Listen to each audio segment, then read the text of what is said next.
भारतीय संस्कृति में यज्ञ, योग एवं आयुर्वेद जैसी अमूल्य विद्याएं हैं, जिसका मूल है वेद। इतिहास की ओर दृष्टि डालें तो भगवान राम, भगवान कृष्ण से लेकर राजा महाराजाओं, ग्रामवासियों व अरण्यवासी ऋषियों की कुटियों तक नित्य व नैमित्तिक यज्ञों का प्रचलन देखने को मिलता है। 10 साल पुराना केस है हार्ट का, और मैंने स्वयं इनको देखा 10 साल पहले, तो एकदम लकड़ी हो गई थी, एक बिल्कुल ऐसी ऐसा हड्डी दिखाई देती थी। और इनको डॉक्टरों ने बोल दिया था कि अब ये बचेगी नहीं, अब ये अंतिम ये है, अगर तुमने ऑपरेशन नहीं करवाया तो थोड़े दिन की मेहमान हो। अब उनके स्वयं मुंह से सुनेंगे कैसा लगा यज्ञ में आने के बाद। मुझे अटैक आया था, ये मुझे बाद में मालूम पड़ा। मेरे को चक्कर आया, मैं गिर गई, तो मुझे भक्ति वेदांता हॉस्पिटल में, पहले साईं में नीचे मैं एडमिट किया।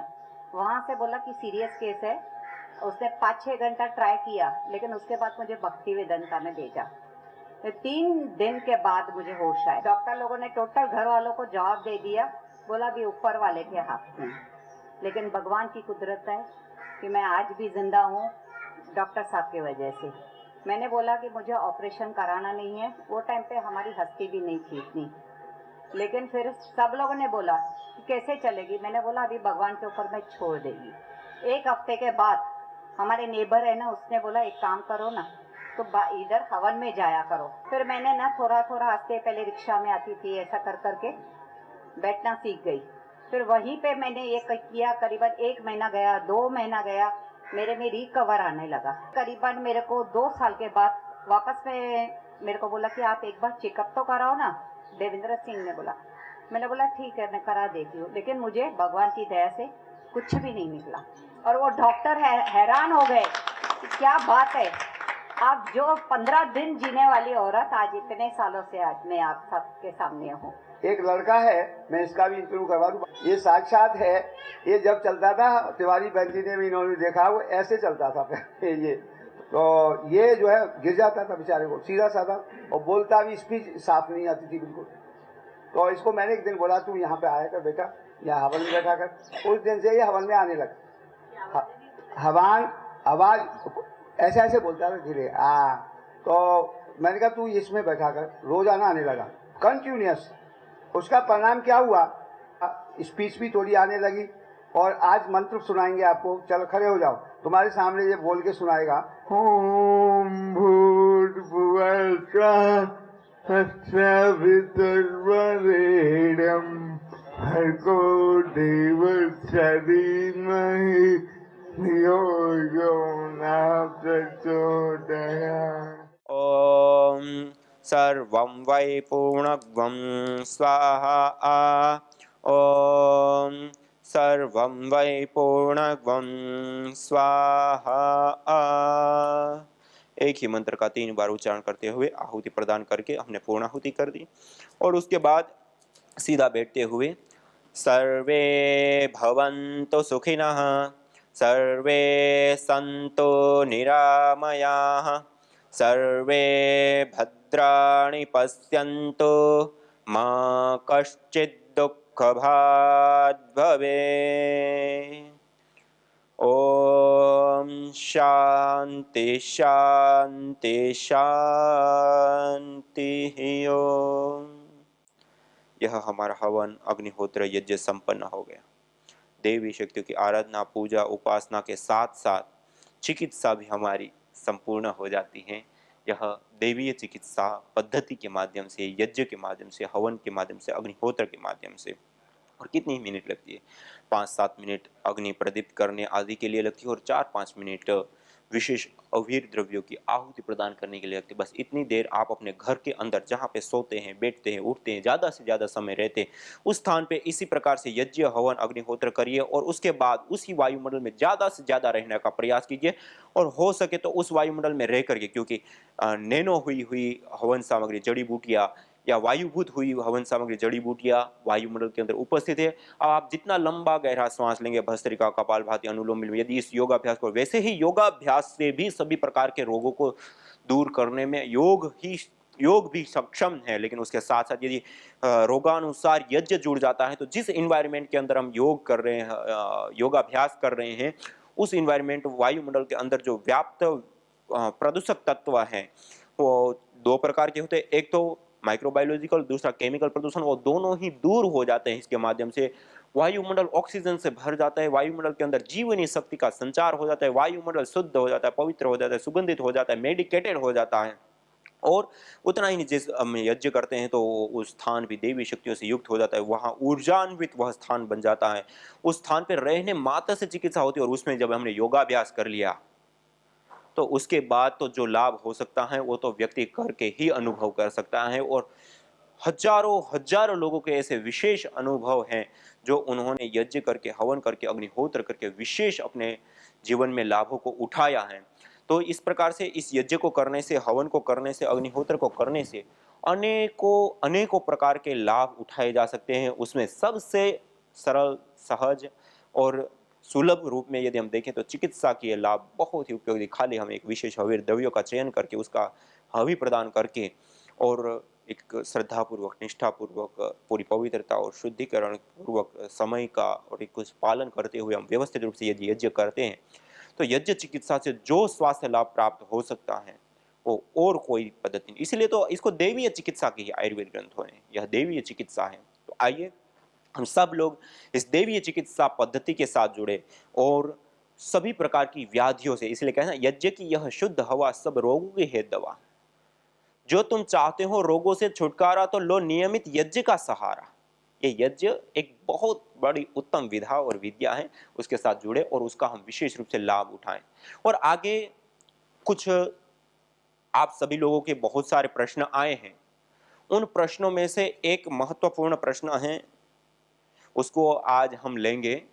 तो अब आगे मैं कहूँगा कि आपका जो प्रश्न आया हुआ है उसको रखेंगे तो उसका फिर हम समाधान करेंगे। ओम स्वामी जी। बहन ममता जी भिलवाड़ा राजस्थान से है। उनका प्रश्न है कि यज्ञ चिकित्सा क्षेत्र में उन्माद, मिर्गी आदि रोगों के लिए क्या उपाय चिकित्सा विधि है? वो तो हमने बताया ना अभी, जैसे अभी आपके सामने जो उन्माद का रखा, वो यही सामग्री सारी जो आपको आज विशेष रूप से बताई, वही उन्माद के लिए हवन सामग्री का प्रयोग करना है। और इस हवन सामग्री के प्रयोग के बाद, जैसे मैंने यज्ञ करने के बाद बताया, ऐसे योगाभ्यास आदि क्रियाएं करें, और ना कर सके तो कम से कम जिस कमरे में वो रहते हैं उसी कमरे में करें और उस स्थान पर ज़्यादा से ज़्यादा रहने का प्रयास करें, तो उसके लिए विशेष करके लाभकारी होता है। बहन पूजा जी दिल्ली से है। उनका प्रश्न है कि यज्ञ करने से कार्बन मोनोडाइऑक्साइड आदि गैस निकलती है और उससे प्रदूषण होता है। यज्ञ के धुआं से लंग्स, फेफड़े आदि प्रभावित होते हैं, ऐसा क्या होता है? यहाँ सिर्फ भ्रम भ्रांति है, समाधान करिए। जी, ये सामान्य रूप से हर कोई व्यक्ति जब ऐसी विधि के साथ, पद्धति के साथ, प्रक्रिया के साथ जुड़ता है तो उनके मन में सामान्य रूप से सीधा यह प्रश्न आता है कि जब हम यज्ञ करते हैं, हवन करते हैं, उसमें कुछ लकड़ियाँ विशेष जलाते हैं, कुछ और अलग अलग द्रव्य जलाते हैं, ऑर्गेनिक्स द्रव्य, तो इससे तो कार्बन डाइऑक्साइड निकलता है, कार्बन मोनोऑक्साइड निकलता है, उससे तो पार्टिकल भी निकलते हैं, सूक्ष्म कणों की मात्रा भी बढ़ती है। तो मॉडर्न साइंस तो इसको जब एक गैसें बढ़ती हैं तो उसको तो पोल्यूशन मानता है। तो यज्ञ में भी हमने ये सारी चीज़ें डाली, वो एक रूप से हम तो पोल्यूशन बढ़ा दिए। हर कोई सामान्य व्यक्ति का ये मन में प्रश्न उठता है, लेकिन वास्तविकता यह है कि जब हम इस यज्ञ अग्नि के अंदर जो विशेष हवीर द्रव्यों का जो हम चयन करते हैं, कोई भी चीज इस अग्निहोत्र में हम नहीं डालते, कोई भी चीज की हम आहुति नहीं देते। यज्ञ के लिए जो लकड़ी, संविधा हम प्रयोग करते हैं वो भी एक विशेष चयनित होती है, ना कि हर कोई हम प्रयोग कर सकते हैं। आम, पीपल, बरगद, गुलर, पलाश, पाकड़ से लेकर के मदार, तुलसी, ये कुछ ऐसी विशेष गोमय, ये कुछ ऐसी विशेष चुनी हुई संविधाएं, लकड़ियां हैं, उसका ही हम प्रयोग लेते हैं। और इन लकड़ियों के अंदर भी एक वैज्ञानिकता है, या हमारे ऋषियों का विज्ञान छिपा हुआ है कि इन लकड़ियों के अंदर ही कार्बन की मात्रा कम होती है, इन लकड़ियों के अंदर ही ऑक्सीजन की मात्रा कम। देखो, कोई भी दहन होता है तो उस दहन के लिए उसको ऑक्सीजन की अपेक्षा होती है। यदि ऑक्सीजन नहीं है तो वहां पे आग जलेगी ही नहीं। तो कोई भी चीज को जलने के लिए वहां आवश्यकता होती है, अपेक्षा होती है ऑक्सीजन की। अब यहाँ पे ऑक्सीजन की जो उपस्थिति है, जब हम सामान्य रूप से कोई चीज जलाते हैं तो वहां पर ऑक्सीजन की मात्रा पूरी की पूरी डिपेंड होती है वायुमंडल के ऊपर। और यहाँ यज्ञ हम करते हैं, उसमें जिन समिधाओं को लकड़ियों का हम चयन करते हैं, उन लकड़ियों के अंदर ही ऑक्सीजन की मात्रा इतनी बड़ी मात्रा में पाई जाती है कि हमें बाहर से ऑक्सीजन नहीं के बराबर लेने की आवश्यकता पड़ती है दहन के लिए। दूसरा, उसके अंदर ही ऑलरेडी कार्बन की मात्रा बहुत कम होती है। जब कार्बन की मात्रा बहुत कम होती है तो जब वो उसका दहन होता है तो कार्बन डाइऑक्साइड या कार्बन मोनोऑक्साइड आदि जो गैसें बनती है वो भी नहीं बनती। क्यों? क्योंकि कार्बन का ही अभाव है, बहुत न्यून मात्रा में बनती है। दूसरा, जब हम सामान्य रूप से जिसको पॉल्यूटेड गैसें मानते हैं या जिससे पॉल्यूशन होता है, जैसे हमने व्हीकल चलाया, कंपनी फैक्ट्रियां आदि हमने चलाई, या इस प्रकार की और भी चीजें हम जब प्रयोग करते हैं तो वहां पे हम मृत ईंधन का प्रयोग करते हैं जिसके अंदर कार्बन की मात्रा बहुत मात्रा में पाए। कोयला, कार्बन, साफ साफ कार्बन, सबसे अधिक कार्बन पाया जाता है उसके अंदर। या जो भी मृत ईंधन मानी जो दबा हुआ है, जो पहले से बहुत पहले चीजें दब चुकी और जो रूपांतरित हुई, वो सारे कहे जाते हैं मृत ईंधन, जो भूमि से निकाले जाते हैं। पेट्रोल, डीजल, कोयला, ऑयल, ये सारे के सारे ईंधन जिसको भूमि से निकाला। और एक होता है सजीव ईंधन, जो हम आम, पीपल, बरगद, गुलर, पलास आदि की कुछ विशेष लकड़ियों का चयन करते हैं। ये जो मेरे सामने सामग्रियां रखी हुई है, जड़ी बूटियां रखी है, ये भी सजीव ईंधन है एक प्रकार से। इसके अंदर तो एक विशेष प्रकार के तेल, एक एक औषधि के अंदर एक विशेष प्रकार के तेल, एक विशेष प्रकार के ऑयल्स पाए जाते हैं। इसको जब आप आग के ऊपर डालते हैं वो तुरंत ही वो ऑयल के कारण वो जल जाते हैं। ये विशेष रूप से एक क्रिया होती है ऑयल के कारण, आप देख सकते हैं तुरंत ही वो इस प्रकार से आग पकड़ता है। और ये जो धूम्र उठता है, इस धुएं के अंदर भी ये एरोमेटिक ऑयल्स होते हैं। उसके अंदर जो उड़नशील तेल है, चाहे हम कोई भी जड़ी बूटी को, कोई भी पदार्थ को अग्नि के ऊपर डालेंगे और उसका जो धुआं उठता है, तो इसके अंदर जो औषधीय तत्व है, औषधीय गुण है, उसको वह अग्नि अत्यंत सूक्ष्म कर देती है, अणु परमाणु के रूप में कन्वर्ट कर देती है, वायुभूत कर देती है। और इसके अंदर जो एरोमेटिक्स ऑयल्स है वो भी वो उड़नशील हो जाते हैं, अब वायुमंडल के अंदर आ जाते हैं। और उतना ही नहीं, वो जो औषधीय गुण तत्व है वो भी, जैसे गुलाब की पंखुड़ियां मैं बता रहा था, एक गुलाब की पंखुड़ियां जैसे ताजा खिला हुआ गुलाब होता है और जिस प्रकार की सुगंध आती है हमें, इस गुलाब की पंखुड़ियों को हमने छांव में सुखा करके रख लिया है। अब अंगारों के ऊपर जब हम ये पंखुड़ियां डालेंगे तो हमें ऐसा लगेगा जैसे हमारे घर के अंदर कहीं गुलाब के चारों ओर पौधे लगे हो और जैसे सुरभि आ रही हो, सुगंधी आ रही हो। इतनी सुरभि, इतनी सुगंधी अब हम महसूस कर पा रहे हैं। ऐसे ये चंदन है, ये चंदन सामान्य रूप से लकड़ी है, अब आप सूंघेंगे तो इसमें लकड़ी में ही इतनी सुरभि, इतनी सुगंधी है कि ऐसे दूर रखने से भी इतनी सारी सुगंधी आ रही।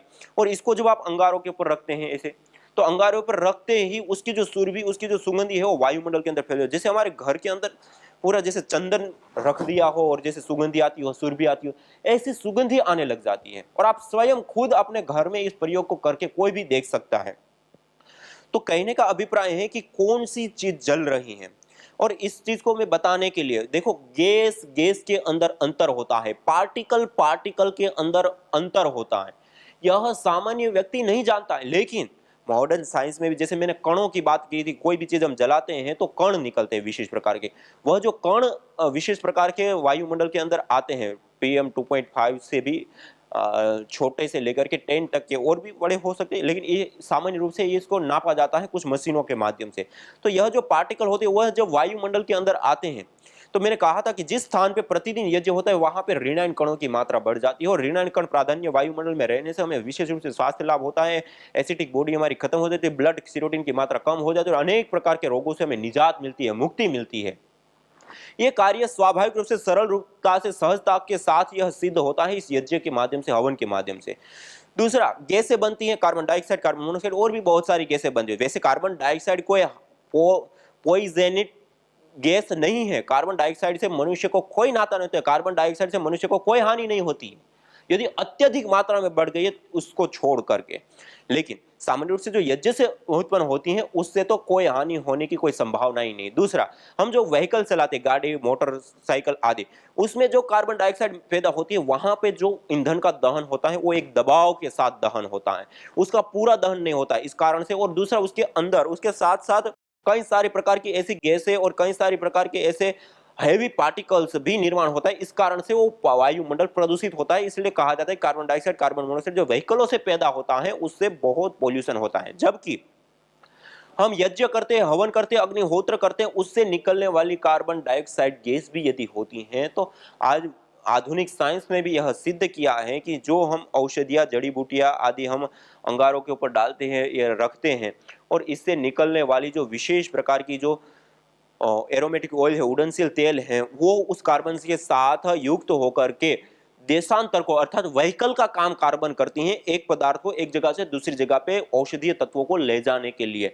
और वायुमंडल के अंदर वो व्याप्त रहते हैं। और आज चिकित्सा के रूप में भी कार्बन का विशेष रूप से जो लंग्स से संबंधित प्रॉब्लम, खांसी या और कई सारे ऐसे रोग हैं जिसमें विशेष रूप से कार्बन दे करके उसका ट्रीटमेंट, उनके फेफड़ों को जो है एक्टिव किया जाता है और उसका चिकित्सा ली जाती है। कार्बन कोई हानिकारक गैस नहीं, उसके माध्यम से ट्रीटमेंट, लेकिन यहाँ यज्ञ के माध्यम से जब कार्बन बनती है तो उसके अंदर एरोमेटिक ऑयल्स भी होते हैं, उड़नशील तेल भी होते हैं, उसके अंदर कई सारे मेडिकेटेड कण भी उसके साथ जुड़े होते हैं और वह जब इनहेल होती हैं तो उससे विशेष रूप से हमें स्वास्थ्य लाभ प्राप्त होता है, विशेष रूप से हमें आरोग्य प्राप्त होता है। और हमने भी यहाँ रिसर्च करके भी ये पाया है और विदेशी भी कई सारे लोगों ने इस प्रकार की रिसर्च करके सामने रखा है कि जब यज्ञ से निकलने वाली कार्बन या धुआं जो भी है उसको यदि हम इनहेल करते हैं तो मस्तिष्कीय रोग जितने भी हैं, मस्तिष्कीय रोग जितने भी हैं, उन डिप्रेशन, स्ट्रेस, तनाव, अपस्मार, मिर्गी से लेकर अनेक प्रकार के रोग, उन रोगों को ठीक करने के लिए मॉडर्न साइंस में जितनी भी औषधियां, दवाइयां दी जाती है, उन दवाइयों की अपेक्षा सबसे ज्यादा शीघ्रता के साथ कार्य करने वाली यह धुनी, यह धुआं होता है जो यज्ञ के माध्यम से प्राप्त होता है। और उसके अंदर अंतर होता है। एक चीज हम धुआं देख करके ही धुआं धुआं है ऐसा ना माने, धुएं के अंदर अंतर होता है उसके रॉ मटेरियल के आधार पे। जैसे गुलाब की ये पंक्तियां मैं एक उदाहरण के लिए आपको बताना चाहता हूं कि जैसे गुलाब प्राकृतिक रूप से एक हमारे सामने खिला और उसको सूंघे तो कितनी सौमनस्यता होती है उसके अंदर, हमारा मन तुरंत शांत होता है, आह्लादित होता है, गुड हार्मोन्स बनते हैं, उससे स्ट्रेस, तनाव, डिप्रेशन आदि दूर होने लगते हैं गुलाब की गंध को लेने से। इसी प्रकार गुलाब की एक दूसरी गंध बनती है, कई सारे प्रकार के औषधियों को तेल निकाल करके उसकी एक निश्चित मात्रा होती है, उतनी उतनी मात्रा में उन तेलों को मिला देते हैं तो एक विशेष प्रकार की सुगंधी हो जाती है गुलाब की, उसको कहते हैं हम इत्तर। और उसको भी सूंघते हैं तब भी हमें गुलाब की ही सुगंध आती है और उसको सूंघने से भी सौमनस्यकारी गुड हार्मोन्स बनते हैं और हमारे लिए लाभकारी होता है। और तीसरा होता है कुछ ऐसे केमिकल्स होते हैं उसको सम्मिश्रण करके जिसको हम स्प्रे आदि के रूप में प्रयोग लेते हैं, उसको जब हम इसमें छिड़कते हैं तो उससे भी गुलाब की ही सुगंध आती है। लेकिन तीनों का रॉ मटेरियल क्या है, एक में केमिकल है, एक में औषधीय तेल है और एक के अंदर प्राकृतिक रूप से खिला हुआ गुलाब है। तीनों की ही सेम गंध आ रही है गुलाब की, लेकिन तीनों का जो अंतर पड़ेगा, तीनों का जो प्रभाव पड़ेगा, वो तीनों का प्रभाव हमारे शरीर के ऊपर अलग अलग होता है। जैसे प्राकृतिक रूप से खिला हुआ गुलाब सूंघते हैं और उससे जो सौमनस्यता और जो शांति, जो गुड हार्मोन्स बढ़ेंगे वो तो बढ़ेंगे, लेकिन उसी की अपेक्षा यदि हम तेलों के माध्यम से बनाई हुई है उससे हम करेंगे तो वही लाभ हम प्राप्त करेंगे, लेकिन उतनी मात्रा में नहीं कर पाएंगे, लेकिन उसकी हानि भी कुछ नहीं होगी। लेकिन उसी की जगह पे जो केमिकलों के माध्यम से जो स्प्रे आदि बने, तो आज मॉडर्न साइंस भी कहता है कि उन स्प्रेयों का प्रयोग यदि लंबे समय तक लगातार यदि अधिक मात्रा में थोड़ा कर लिया जाए तो कैंसर जैसे, सिर दर्द आदि तो बहुत सारे लोगों के एक्सपीरियंस या अनुभव होते हैं कि इन स्प्रे के अंदर रहने से सिर दर्द आदि होते हैं, लेकिन कैंसर जैसे घातक रोग होने की भी संभावना मॉडर्न साइंस बताती है उन स्प्रेयों का प्रयोग करने से। क्या गुलाब की गंध है, लेकिन हो क्या गया, उसका जो रॉ मटेरियल है बनाने के लिए वो अलग अलग होने के कारण उसका प्रभाव बदल गया। ऐसे ही यहाँ पर जो हम धुआं जिसको मानते हैं वो धुएं के अंदर अंतर है। जो हम यज्ञ कर रहे हैं वहां पे जो ईंधन का प्रयोग हो रहा है, जिन जड़ी बूटियों का, जिन घृत आदि का प्रयोग हो रहा है वो अलग है, इसके अंदर मेडिकेटेड गुण है, यह जीवनीय शक्ति इसको देने वाले द्रव्य है। और दूसरा जहां पे हम प्रयोग करते हैं कोयला, डीजल, पेट्रोल, मृत ईंधन का प्रयोग करते हैं, उसको जलाते हैं, उसका रॉ मटेरियल अलग होने के कारण उसका प्रभाव अलग होता है। इसलिए दोनों के अंदर जमीन आसमान का फर्क होता है। इसलिए यह धुआं, यज्ञ की यह शुद्ध हवा सब रोगों की है दवा। जो तुम चाहते हो रोगों से छुटकारा तो लो नियमित यज्ञ का सहारा। हमारी ऋषियों ने प्राचीन काल से ही जो इस यज्ञ को एक विशेष रूप से ये चिकित्सा की प्रभाव के रूप में जो देखा है वो सामान्य केवल कल्पना नहीं अपितु एक उत्तम चिकित्सा पद्धति के रूप में देखा है, और इसके माध्यम से हमारी चिकित्सा होती है, हमारी ट्रीटमेंट होती है। बहुत सारे लोग घर में भी परेशान होते हैं कि हम घर में यज्ञ करेंगे तो हमारा घर छत काली हो जाएगी, घर काला हो जाएगा। ये इससे जब हम अभी प्रतिदिन आपको 7 गायत्री मंत्र 21 आहुति देने के लिए जो छोटा सा यज्ञ बताते हैं, इससे एक तो पहले तो इतनी बड़ी मात्रा में आग नहीं होती है, इतनी बड़ी मात्रा में द्रव्यों को हमने डाला तो इतनी बड़ी आग और वो नहीं होती है, तो वो संभावनाएं खत्म हो जाती हैं, जो काला होने की संभावनाएं। दूसरा, जो भी कार्बन या कुछ भी चीजें निकल रही हैं उससे जो आंशिक रूप से कुछ भी काला हुआ भी, तो वो काला आपके जीवन के अंदर आने वाले अनेक प्रकार के रोग दोष, जैसे हम जिस आज घर के अंदर रहते हैं, इंडोर पोल्यूशन 2 प्रकार के होते हैं, माइक्रोबायोलॉजिकल भी और केमिकल भी। आज फॉर्मेल्डिहाइड से लेकर के अनेक प्रकार की ऐसी गैसें होती है जो हमारे घर के अंदर बढ़ जाती हैं, और आज हमारे खिड़की दरवाजे सब बंद गए, एसी लग गया, पूरा पैक है, अब हम उसी के अंदर श्वास घूंट रहे हैं, उसी को ले रहे हैं, और उसी में रह करके आज कैंसर की सबसे बड़ी वजह है कोई तो वही है कि हम एक ही वायुमंडल के अंदर लंबे समय तक श्वास लेते हैं और उसी में घूंटते रहते हैं, और ऑक्सीजन की मात्रा उस वायुमंडल के अंदर फिर कम हो जाती है, और उसके कारण से हमें कैंसर जैसे घातक रोगों की विशेष रूप से उपहार मिलते हैं, मानी जीवन को नरक बनाने जैसा कार्य करते हैं। और जब हम यज्ञ करते हैं, हवन करते हैं, तो इससे वायु गर्म होती है, ऊपर उठते हैं, तो घर से बाहर निकलते हैं, बाहर की ताजी वायु घर में आती है, और जो विशेष हविर द्रव्य हमने आहूत किया वह विशेष हविर द्रव्य भी उस वायुमंडल के अंदर व्याप्त हो जाते हैं और उस वायुमंडल का शोधन करते हैं, उस वायुमंडल के अंदर व्याप्त हानिकारक गैसों को दूर करने का कार्य करते हैं, और उसके साथ साथ जो बैक्टीरिया वायरस फंगस, आज हमारा घर सूर्य की किरण भी हमारे घर में नहीं आती है, और अनेक प्रकार के बैक्टीरिया वायरस फंगस पनपते हैं, और उसी के बीच में खाना पकाते हैं, उसी के बीच में खाना खाते हैं, उसी के बीच में आराम करते हैं, शयन करते हैं, और वही बैक्टीरिया से हमें इन्फेक्शन हो जाते हैं और हजारों प्रकार की बीमारियां। और हमने सैकड़ों परिवारों को देखा है जिन्होंने अपने घर में प्रतिदिन यज्ञ अपनाया है, और घर में प्रतिदिन यज्ञ करने से उनके घर में 5 साल 10 साल, और एक डॉक्टर नवनीत छत्तीसगढ़ में 30 साल का रिकॉर्ड है कि 30 साल से प्रतिदिन सुबह और शाम घर के अंदर इस प्रकार से छोटा सा यज्ञ करते हैं। 30 साल में 1000 रुपये भी उनका मेडिकल खर्च नहीं है। इससे बड़ी उपलब्धि और क्या हो सकती है? यदि हमारा घर थोड़ा सा काला हो गया, क्या हो गया?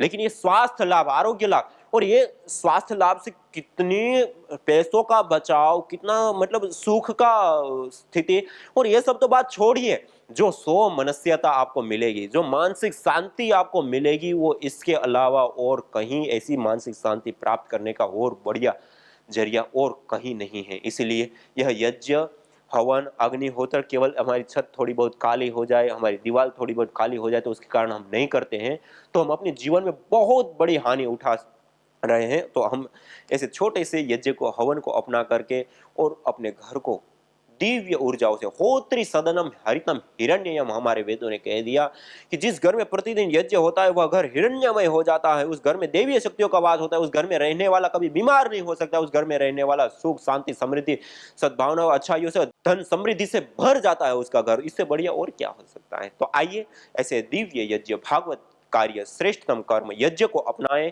और अपने जीवन को भी और इस जगत को भी सुंदर बनाएं। आज इतना ही। इसी के साथ आप सभी योगी याज्ञिक साधक भाई बहनों को मैं बहुत बहुत प्रणाम करता हूं कि आप इतने लंबे समय से इस यज्ञ चिकित्सा और प्रशिक्षण शिविर में जुड़े हुए हैं और यह यज्ञ चिकित्सा के अनेकों लाभ आप उठा पा रहे हैं। और हम सब लोगों को मिलकर के परम पूज्य श्रद्धेय स्वामी जी महाराज, परम पूज्य श्रद्धेय आचार्य श्री की असीम कृपा के कारण हम सब लोगों को इस यज्ञ रूपी अमोघ विधा के साथ जुड़ने का और उसका लाभ उठाने का अवसर मिल रहा है। उन ऋषियों को प्रणाम करते हुए, उनको नमन करते हुए आज का सत्र को हम यही विराम देते हैं। मेरी लड़की दिव्या, उसको जो 7 महीना कोमा में थी, उसका ब्रेन का ऑपरेशन हुआ था। वो इंजीनियरिंग के 3rd ईयर में थी। अचानक उसको चक्कर चालू हो गया, सिर दुखने लगा, तो हम लोग नॉर्मल डॉक्टर के पास लेके गए। उन्होंने उसका ट्रीटमेंट किया तो भी उसको कुछ ठीक नहीं लगा था। ऐसा करके हम 5 दिन नॉर्मल डॉक्टर के पास दिखाया। उसके बाद डॉक्टर का सलाह लेके हम लोग उसको बड़े डॉक्टर के पास लेके गए, कोहिनूर जैसे बड़े दवाखाने में। उन्होंने बताया कि उसका पूरा बॉडी चेकअप करना पड़ेगा। उसका बॉडी चेकअप पूरा 3 दिन चल रहा था। उसमें से हमें मालूम पड़ा कि उसको ब्रेन ट्यूमर हुआ है। डॉक्टर ने हमें जवाब दिया बस ऑपरेशन ही इसका इलाज है। फैमिली से मिलके बातचीत करके ऑपरेशन का निर्णय ले लिया। ऑपरेशन के बाद डॉक्टर लोगों ने हमें बताया कि ये बहुत क्रिटिकल ऑपरेशन है। 4 महीने अपने लड़की को रखा। डॉक्टर रोज यही जवाब देते थे, लाखों में ऐसा एक ही पेशेंट रहता है जिसके ऊपर ऐसा काल आता है। बस यही जवाब देके डॉक्टर हट जाते थे। ऐसे ही नली के साथ हम लोग उसको घर पे लेके आए। घर पे लाने के बाद दूसरे ही दिन हम लोग नर्सी सर से मिले। वो बोले ये तो बहुत मुश्किल है, बहुत क्रिटिकल है, लेकिन अपन विश्वास रखेंगे, हवन में इतना ताकत है, क्या ये परिस्थिति से भी ये लड़की बाहर आ सकती है। मैंने सर का यही बात मन में रख लिया। सर उस टाइम सर से मैं एक बात की थी, क्या सर हम लोग विज्ञान जो साइंस है इतना आगे गया है तो भी मेरे लड़की के कुछ काम नहीं आया, वो हम करके हार गए हैं। अभी बस भगवान और ये हवन के ऊपर विश्वास रखेंगे। हम लोग डॉक्टर को एक बार भी घर पे लाने के बाद इसको दिखाने के लिए नहीं लेके आए। हवन ही हमारा डॉक्टर बना था। हवन से हम लोग को इतना एनर्जी मिला। हवन करते करते जब 2 महीना हो गया, उसके बाद ऐसा चमत्कार हम लोग ने हवन का देखा। तब उसकी जान उंगलियों से चालू हो गई। उंगली का पहला उसका अंगूठा हिलने लगा। अंगूठे के बाद 4 दिन 5 दिन के बाद उसकी पूरा पैर के नसें हिलने लगी। ऐसा हम लोग साक्षात उसको वो चमत्कार को देख रहे थे। ऐसा करते करते उससे अंगूठे से लेके 2 महीने के अंदर पूरे उसके बॉडी में जान आ गई। उसका पूरा शरीर उठने लगा।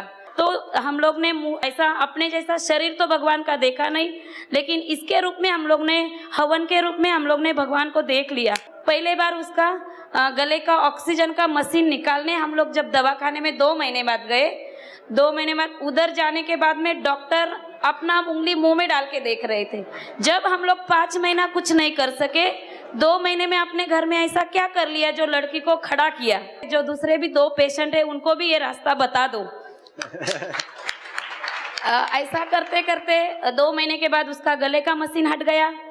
8 दिन के बाद उसका नाक का नली का जो खाना उसको खिलाती वो हट गया। 10-15 दिन में उसका यूरिन का नली हट गया। ऐसे करते करते उसकी नलियाँ 1 महीने के अंदर पूरी हट गई और मेरी लड़की पूरी तरह से हाथ से खाना खाने लगी।